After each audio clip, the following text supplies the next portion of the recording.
in a forgotten corner of the world, where mountains bleed smoke and the earth itself shudders beneath unseen weight, a monster once roamed, a beast forged from chaos, its body twisted between lion, goat, and serpent. It breathed fire, devoured livestock, and turned the rivers of Lycia red. This was the Chimera, a creature that should not exist. But its story does, and so too does the question. Was this only a myth, or was the Chimera born from something darker?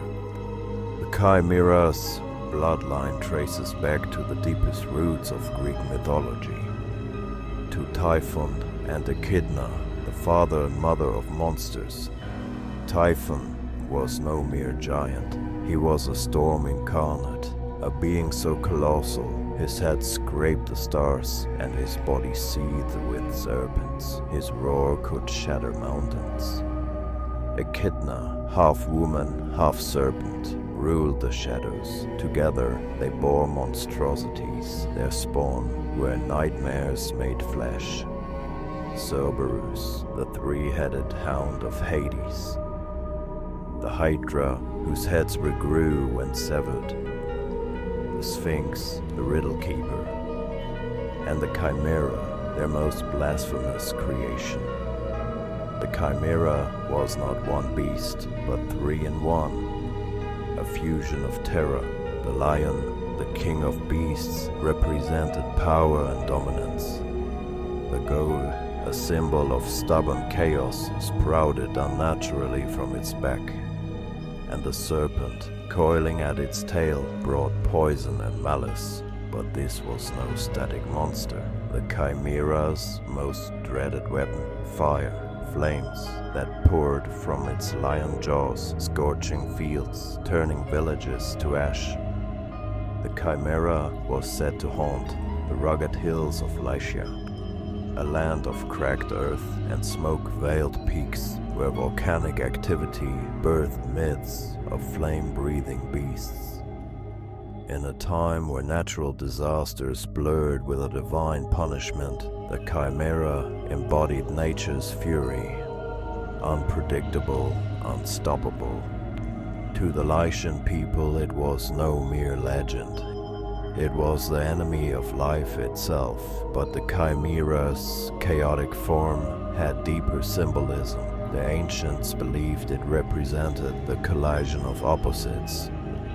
Lion, the sun, heat, dominance. Goat, earth, stubborn will, chaos. Serpent, underworld, death, poison. A creature between worlds, it was unnatural, a curse upon the balance of existence. But even monsters have challenges. Enter Bellerophon, a mortal hero, exiled, accused of crimes he did not commit. His punishment, a quest no man could survive.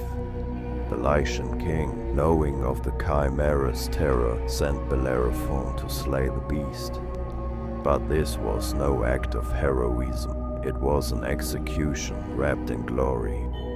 Yet fate would twist, for Bellerophon, through divine favor, tamed the winged horse Pegasus.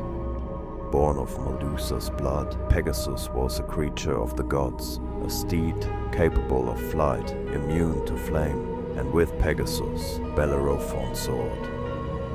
Below, the Chimera roared, its lion head spewing fire that turned stone to molten glass.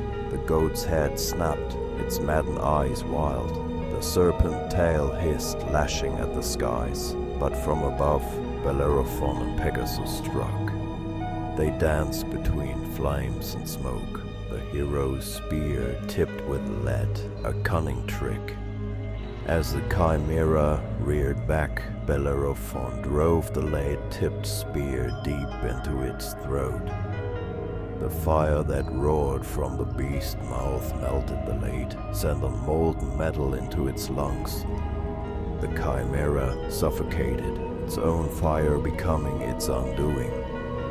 It thrashed, roared, and then fell, its body scorching the earth where it lay. Even today, Chimera endures as a word for unnatural fusions, for things that should not be.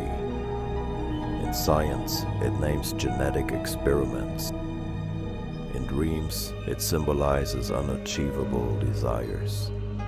But in the dark corners of forgotten lands, there are whispers that the Chimera's bloodline remains, waiting for the right moment, the right place to rise again.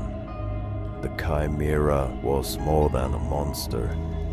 It was a warning, a sign that chaos, when left unchecked, breeds abominations. And sometimes even heroes must burn to face them.